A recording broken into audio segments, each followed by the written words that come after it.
of deceit. Telling the truth is a revolutionary act. It's the David Knight Show.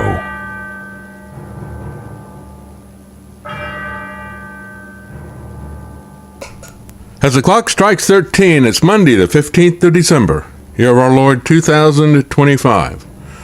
Well, better late than never, but we finally made it on the air here. We've got, today we're going to be looking at the tragic terror attack in Australia.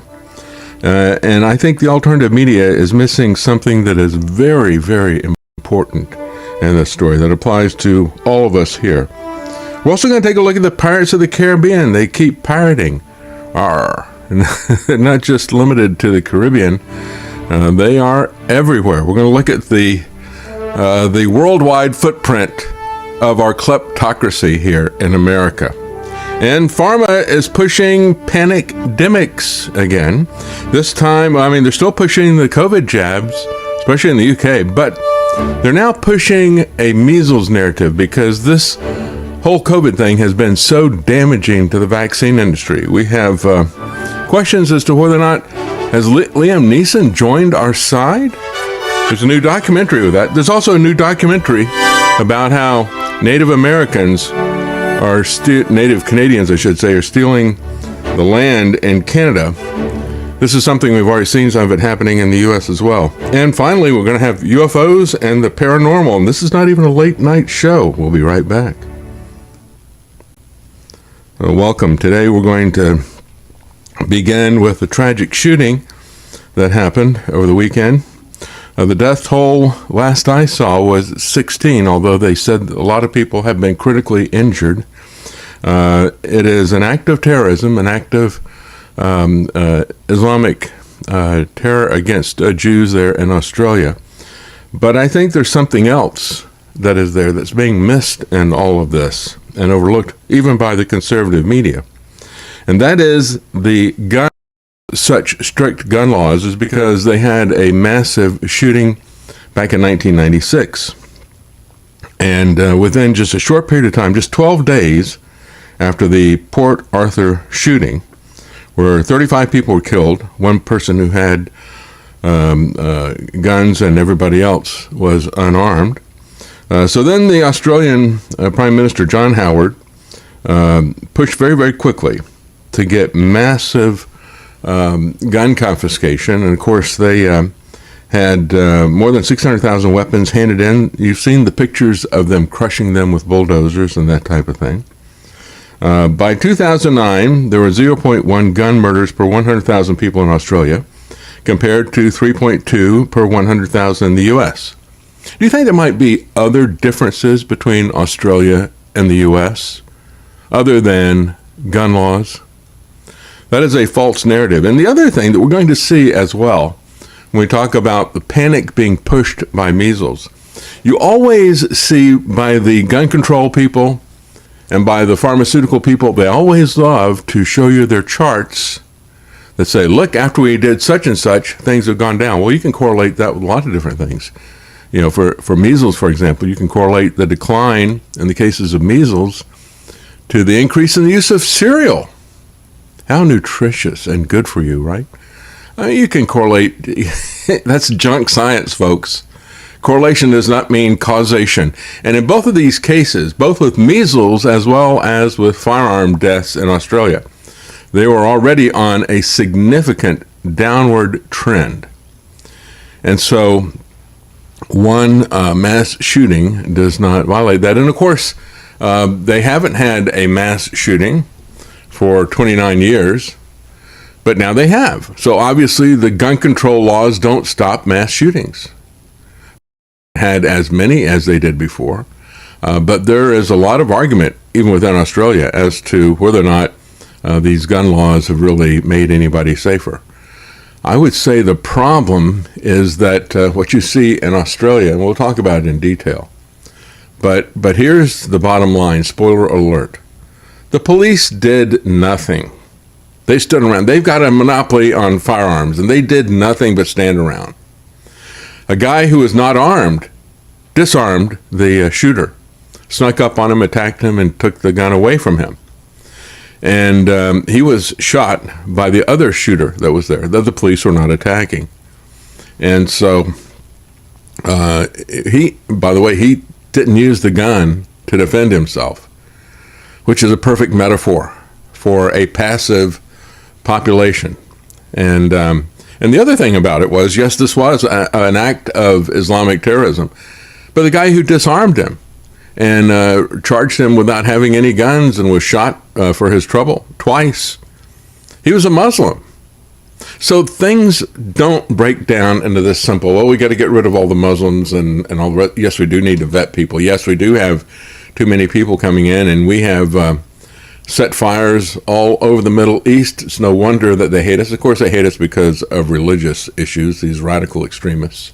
They would hate us even if we hadn't gone in and killed civilians in other countries, but that just adds to the determination and the hatred. And so there's a lot more here than just, look at Muslims doing it again, you know. That is a factor. And we need to not be stupid and let our guard down. As a matter of fact, the problem is that we have governments everywhere, including the American government, including the first Trump administration, that doesn't protect the borders and doesn't vet the people who are here. Remember the Afghan guy who was brought in and killed those 2 National Guard units in Washington, brought in after we lost the Afghanistan war. It wasn't because of Biden's pullout. Yeah, Biden is responsible because he could have ended the war instead of having the other side end the war against you. He could have had an organized retreat, but no, they're going to have a rout. And Trump is also responsible because he'd promised to end it and he never did. But when you look at these causes, it's a lot more complicated. Certainly need to control immigration. There's no question about that. And there's no question that they need to do a better job of vetting. It was the Trump administration, by the way, that gave this guy, they vetted this guy this year, the one who flew from Washington State to Washington, D.C. to kill 2 National Guard members. And so there's a lot of blame to go around, but all the blame is typically put on guns or put on anti-Semitism. And let me say this about the anti-Semitism issue as well. I've made it clear that I believe that the Israeli government and Netanyahu are criminal in what they're doing. However, that doesn't mean that all Jews are involved in this. And that is one of the worst aspects of anti-Semitism. And it's pushed by a lot of Christians like Huckster Huckabee. You know, he's pushing this idea of all Jews collectively, we're going to treat everybody as the same, this one stereotypical thing. When I've played for you clips of people in New York City, of course, the Orthodox Jews have opposed the state of Israel for many reasons for a very long time. They believe that God has given them the land. But they believe that God will give them what God wants to give them. He'll do it miraculously if necessary. They don't support the idea that you got to violate God's commandments and you got to violate morality and the rule of law in order to get what you think God has promised you. The problem is we've got Christian Zionists who take exactly the opposite approach. The Orthodox Jews are right on that issue, and the Christian Zionists are wrong. But I also played for you a clip of the New York elections, and you had both an Orthodox Jew rabbi as well as an individual guy who was Jewish, and said, yeah, I voted for Mom Danny. He said, I'm against what Israel is doing in Gaza, and this is my protest vote. Well, good luck with that.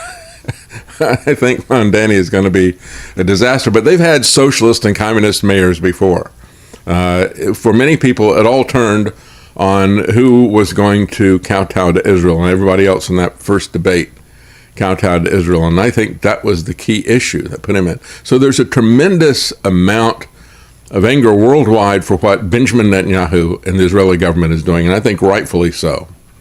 I think it is absolutely criminal for Christians, it's a reproach to Christ to embrace and to excuse that. And I think it is the worst kind of racism and anti-Semitism for some huckster like Huckabee to pull everybody together in one group. As a matter of fact, that's what the Orthodox rabbi said. He said, we don't want to be grouped with those people. And I don't want to be grouped as an American with the American government that is out there operating as pirates and assassins and thieves everywhere. I don't support this government at all. This has nothing to do with the founding of this country. Has nothing to do with the Constitution. They're illegal, immoral, and they get worse every day. And I don't support the American government at all, in anything, in any regard. So if I go to I won't be going to another country because of the American government and because of the TSA. If I were to go to another country, don't make any assumptions about me supporting the American government simply because I'm an American. Because I'm an American, I detest the American government. And there are Jews like that as well. And so that's, I think, the ultimate anti-Semitism is to just lump everybody together with this secular, anti-Christian Israeli government. And this is really what leads to anti-Semitism.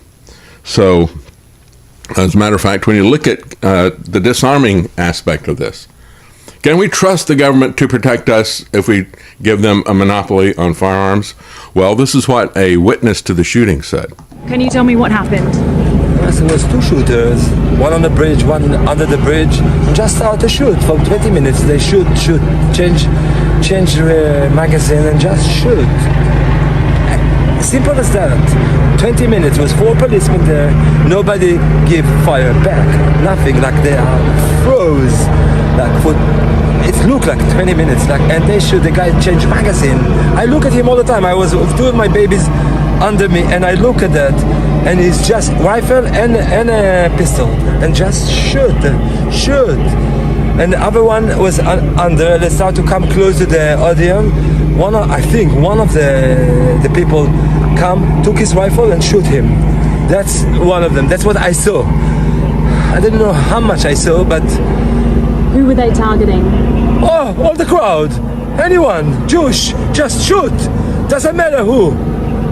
Men, all kids, everyone was no.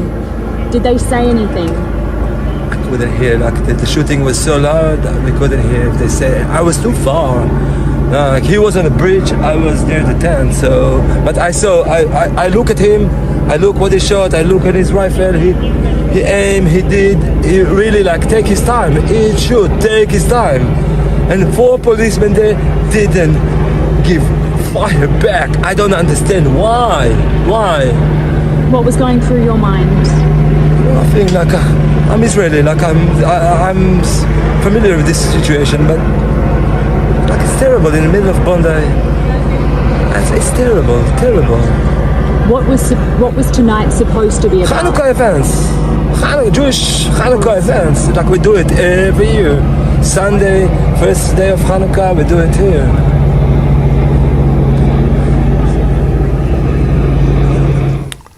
All right, so you heard what he had to say. For about 20 minutes, the police froze. I got to say, this whole idea that the police is going to protect you, I learned that lesson the hard way. Fortunately, none of us were hurt, but we could have been. And I've told this story before. I'll try to give you the condensed version of this. We had a chain of video stores, but we didn't open up as a chain of video stores. We began with one store that was 1,400 square feet. And we opened that in January of '87. And we don't usually have snow. We didn't have snow in Raleigh-Durham area, but that particular January, we did have a snowstorm. And Karen and I were the ones operating the store at the very beginning. It was a very small operation. And we built it up to where we had 6 stores that were about 6,000 square feet each. But at that very beginning, we had one that was 1,500 square feet. And so we were doing the store. I think we had maybe one other employee at the time. And I was still working at Data General in Research Triangle Park. And it started snowing. And so it's like everybody starts going home, going to the video store, actually. And so I headed to the video store to see if I could give Karen a hand. And it was crazy. And it was just like everybody everywhere was there getting movies. We used to always say there's no business like snow business. They would always make it to the grocery store to get milk and then get to the video store and get a video. But the grocery store wasn't even open. We were the only store that was open in the strip center because we were anxious to get started. And so we were there alone, and some robbers went through, burglars, I guess more accurately, got into one of the vacant bays and started going through the sheetrock bay by bay. We didn't know that the snow was so bad we couldn't. After the crowd stopped coming in the video store, we couldn't go home. It was too deep for us to drive our sports cars in it, and so all of a sudden everybody just stops coming in.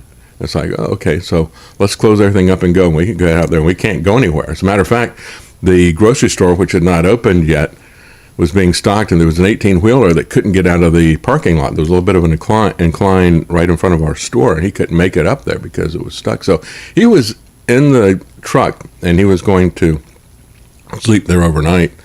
And so I went out and I said, we've still got electricity and heat if you want to sleep on the floor in here if it's more comfortable for you. So he came in, and it was a few hours later, we hear this banging, and it woke all three of us up.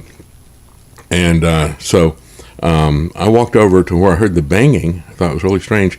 And at that point, what they were coming through the sheetrock with, they had picked up some conduit, electrical conduit pipe, and were using that as a weapon. Just kind of improvising, I guess. And I walked over to where the noise was coming from. All of a sudden, that comes right through the wall. In the horror section. I had a little bit of a hallucination there, what I imagined I saw, but I won't go into that. But anyway, somebody's coming in here, so it's like, he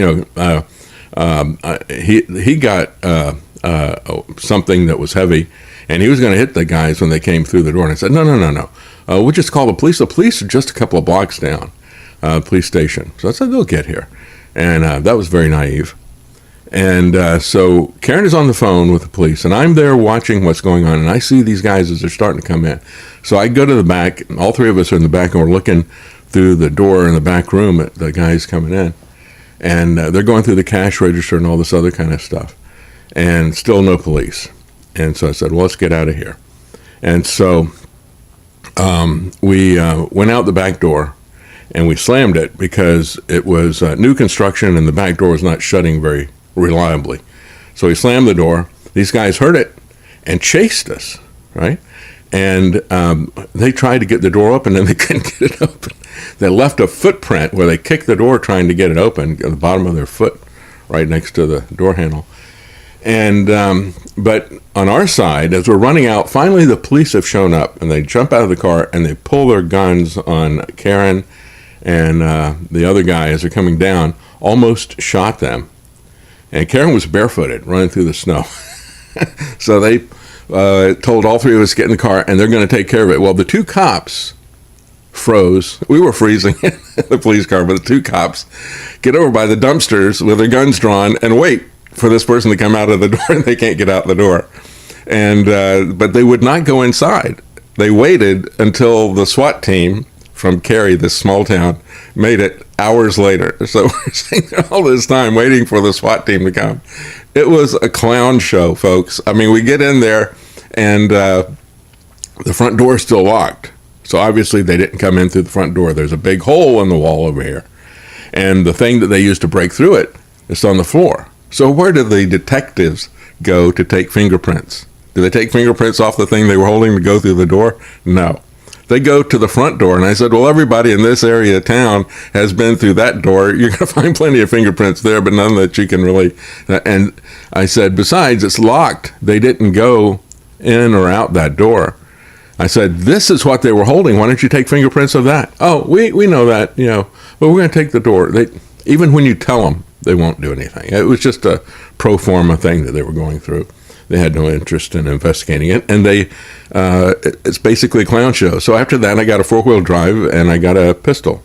And, we all learn our lessons in life. Experience is an expensive school, but it's the only one a fool will attend, and so I have attended that school. So the issue is that you've got these cops who just stand there. They don't do anything. Go back to the Parkland shooting. The Parkland shooting, they had a school police officer who did nothing. I think he went the other way or whatever. And I said at the time, we really do have to have teachers who are willing to learn how to handle the gun properly. We need to have armed teachers in the school. We call people heroes, like this guy who, without having any firearms himself, attacked this shooter and disarmed him. That's a hero, to risk your life to save other people. The police don't always do this. The police here didn't do that. And the police in Parkland shooting didn't do that. If you're in a classroom and a shooter comes in, if you engage that guy to try to stop him, you're not being a hero. You're trying to save your life. By the way, you may save the lives of the kids in the classroom as well, but you're trying to save your life as well. That's not heroic. We all would do that. Being heroic is risking your life to save other people, but your life is already at risk if you're a school teacher and there's a shooter coming in. So that's why I said it takes the heroics out of the equation. Then it becomes a situation of survival and training. For 20 minutes, they shoot, change magazines even, and just shoot. He said, I watched them changing out their magazines, and the police did nothing. There were 4 policemen there. Nobody gave any fire back, nothing, like they froze. I don't understand why. And that's the reality that will always happen, folks. It wasn't until a Good Samaritan, a local fruit seller, this is what everybody's identifying him at, but he's actually a Muslim. Again, just as it is wrong to group all Jews together with the Israeli government, it's wrong to group all Muslims together with terrorists. We understand the propensity of the groups and everything, but each and every person is an individual. They need to be vetted as such. So this guy, local fruit seller, so he's got a business as well, and a small independent businessman. He disarmed one of the terrorists, and at that point, the police appeared to return fire, taking out one of the shooters. But I first saw this, I thought, were they the ones that shot the Good Samaritan? No, actually, it was a father-son terror team, and he disarmed the son. The father was still in an elevated position, and this guy doesn't know anything about guns. And he just sets it up against a tree after the guy's gone. He got shot by the father, who was in an elevated position. One of the suspected gunmen was killed at the scene, while the other was taken into custody in critical condition. So, again, I don't hold all Jews responsible for what's being done by the Israeli government. I'm not responsible for what's being done by the American government, the Pentagon, the CIA. I despise those people. So, again, we have to look at this as an individual basis. We don't need more migrants from the third world, period. And if they're going to come in, they need to be vetted. But our government they won't protect us if there's a violent issue. They just freeze. They do nothing. Again, we're hearing from the Australian police, this guy was known to them. They thought there was something suspicious about this family. They were on our watch list. Great. Well, who watches the watch list? And who watches the watchers when they've got all the firearms? And you are reduced to being an innocent bystander with everything. You're at the mercy of terrorists, of criminals, and you're at the mercy of your own government, the biggest gang of criminals. So again, we have to have discernment to set this apart, and I think that that's the real issue. What I see is the panic button, the tribal button, just being hit over and over again by the alternative media. Look, another Islamic terrorist Muslim. And it's like, yeah, I agree, and we don't want to have a situation like they have in Europe. And we will have that situation if we allow masses to come in. And if the government does a bad job of vetting them, we just say, since the government can't vet these people, as we just saw with this Afghan terrorist that was working with the CIA in Afghanistan, since the government can't do its job vetting them, can we just not have people come to the U.S.? Can we just leave it at that? It's always the second generation that is the worst one anyway, because at that point they realize that, hey, we're not doing really well because we don't know the language, don't know the culture, and they blame it on the people that are there. And of course the schools are telling them that. Schools are telling them to hate the indigenous people. And I have to say, this is not just like our schools. this immigration stuff is not really so much a failure. We're talking about, why can't Johnny read? Well, Johnny can't read because the government wants to deliberately dumb him down. And the government has a different thing that they want Johnny to learn. That he's in the wrong body, for example.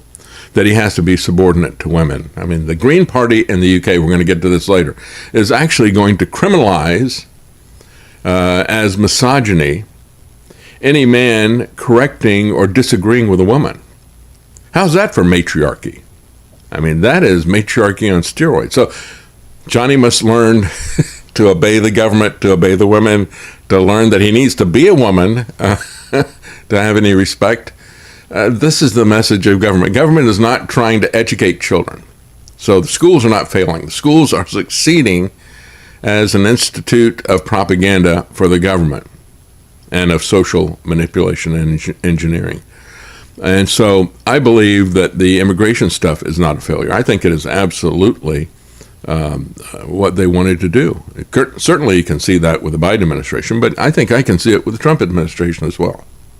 I think Trump is a Manchurian candidate for the globalist technocrats.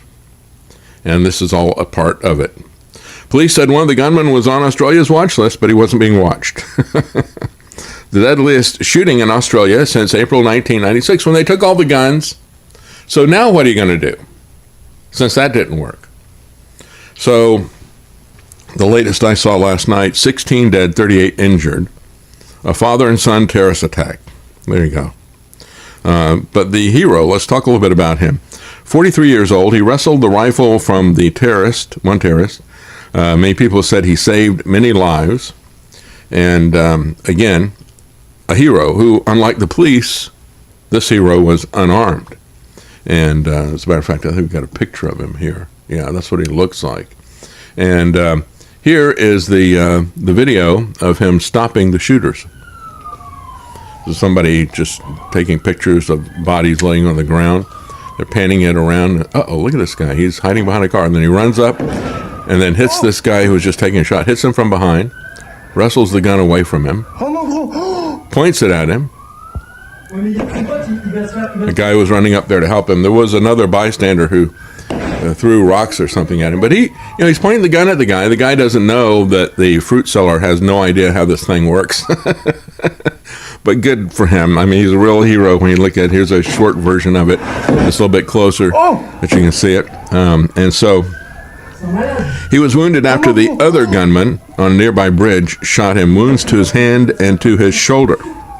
And so after this video is over, he just places the gun next to the tree and walks away. So again, heroic and a selfless act of bravery. Again, if you are armed, especially if you're a teacher in a classroom, somebody is attacking, it's not heroic to defend your life. Hopefully you've trained with it so that you know how to use it. That's the whole issue. It's the most unbelievable scene I've ever seen. A man walking up to a gunman who had fired on the community, single-handedly disarming him and putting his own life at risk to save the lives of countless other people, said the premier of New South Wales. And again, after that happened, 2 cops were also wounded, I'll just say. But they waited a very long time, 20 minutes. We always talk about police response time. I mean, even when you look at this shooting that happened with the tranny killer in Nashville, that Christian school, the police got there super fast. They got there in a minute or so, maybe less. And so police response was very rapid. And when they got there, they took the guy out. But before they got there, look at all of the children. The guy, it was a woman who thought she was a guy. Look at all the children. That woman looked in the face and shot them point blank because there was nobody in that school that was armed to defend themselves. The reality is that you can't get rid of guns. Australia wasn't able to get rid of guns. They're still there.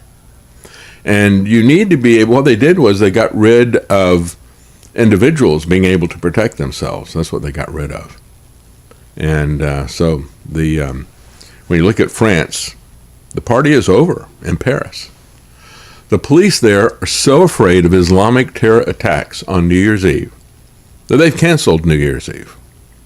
They said, we got videos that you can watch, and we'll make those available. And there will be fireworks, but don't go out and in person to see the fireworks. It's just too dangerous, and we can't protect you. See, that's another message. We saw this in Australia. They can't or won't protect people.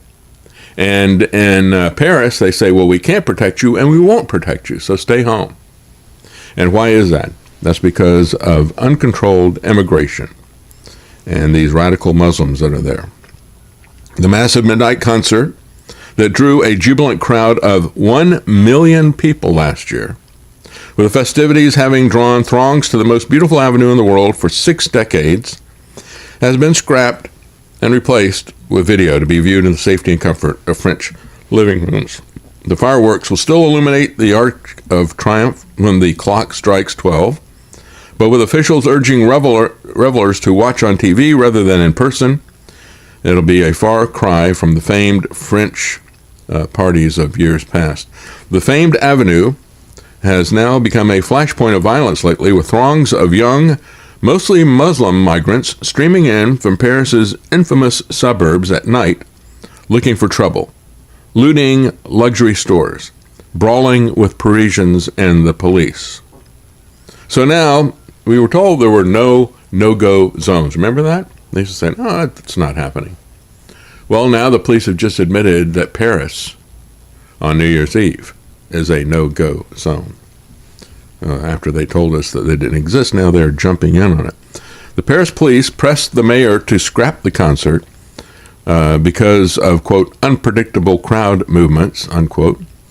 This is the result of massive unvetted Muslim immigration into Europe, said Daniel DiMartino, an immigration fellow at the Manhattan Institute.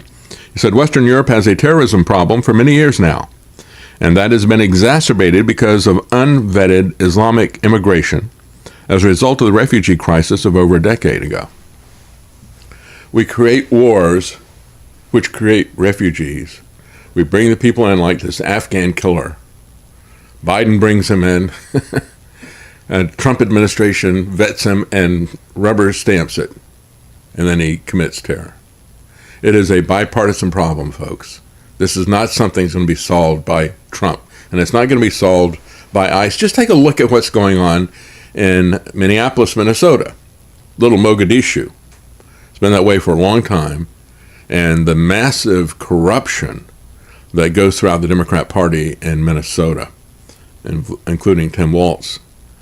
And they have, you would think that the Trump administration, if they're going to get tough on immigration, wouldn't those people be the first you would throw out? The people that have been involved in massive fraud? And don't tell me they didn't know. I reported on this when I was at InfoWars, and that was more than 5 years ago. They knew. It was happening during the first Trump administration.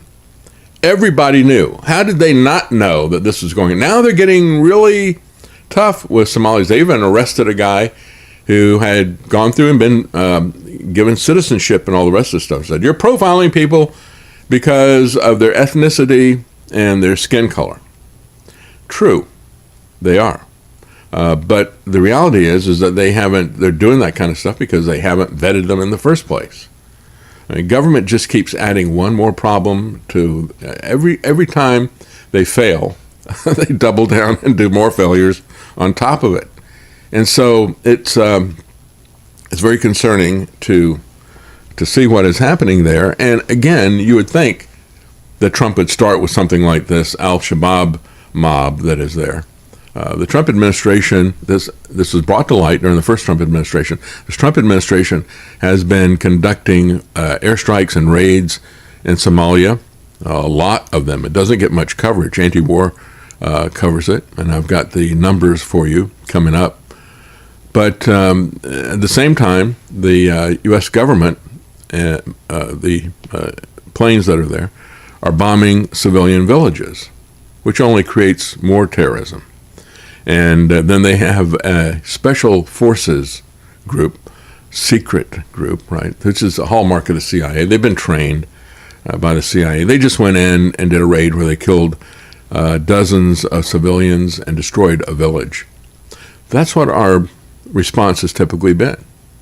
And so you look at these problems, and they're real problems, and you look at the way that they're handled, and all these government actions are essentially like throwing gasoline on a fire. Every time the government gets involved in these trouble spots, that's what they do. They throw gasoline on the fire. Well, they're throwing gasoline on our cities now as well. And of course, they're going to tell you that the only solution to all this is to have a digital ID. You got to take the global mark of the beast so we can track everybody and know everything about everyone instantaneously.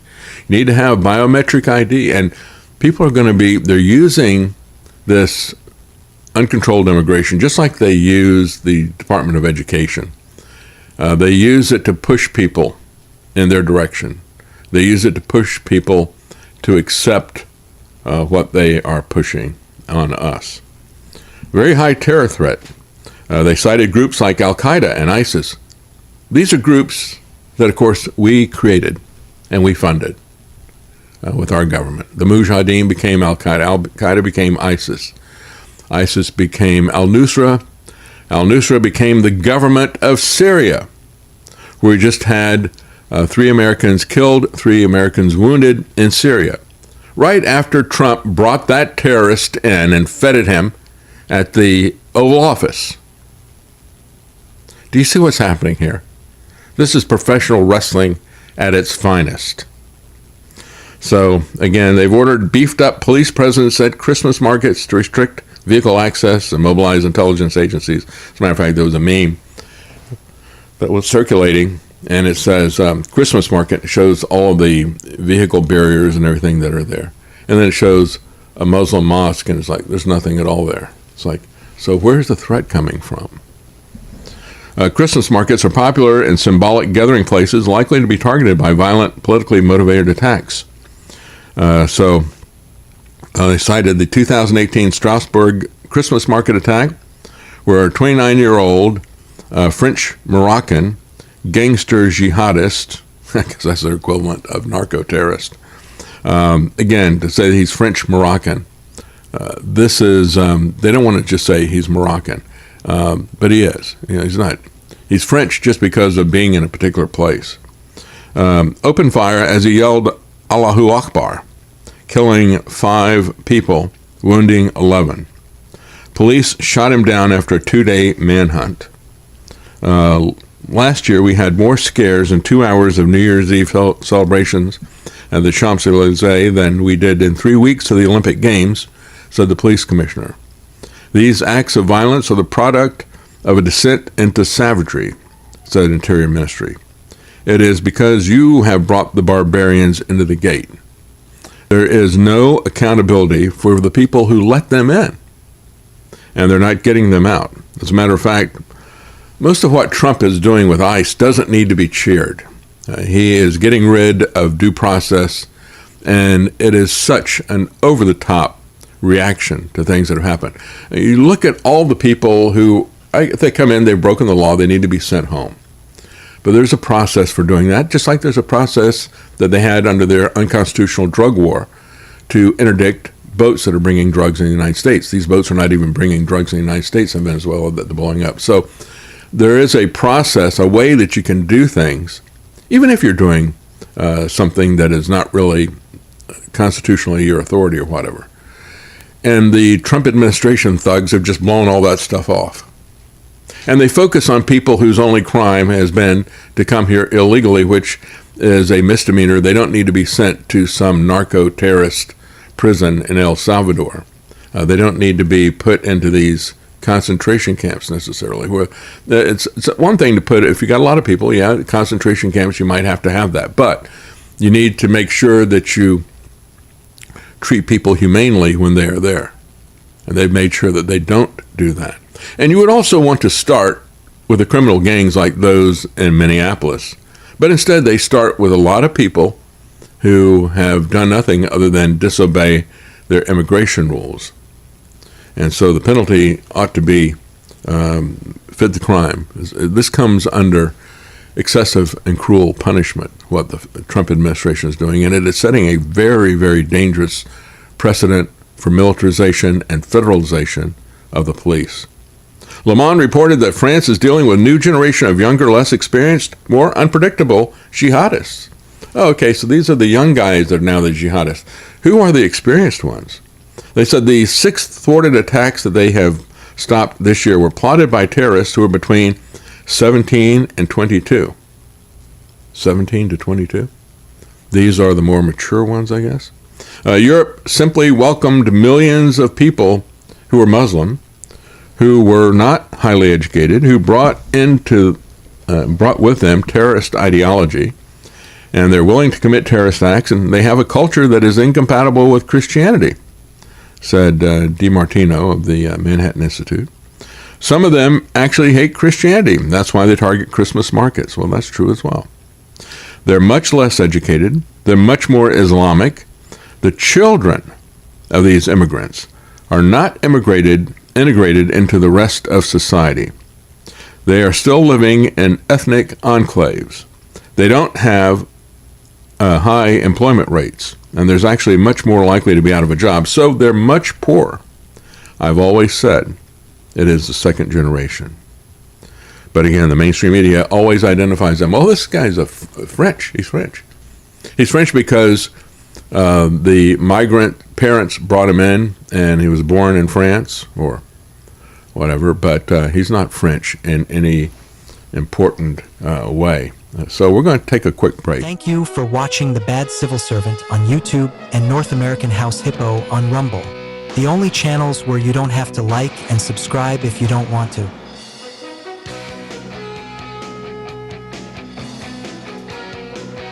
As President, I have ordered the immediate revocation of his green card.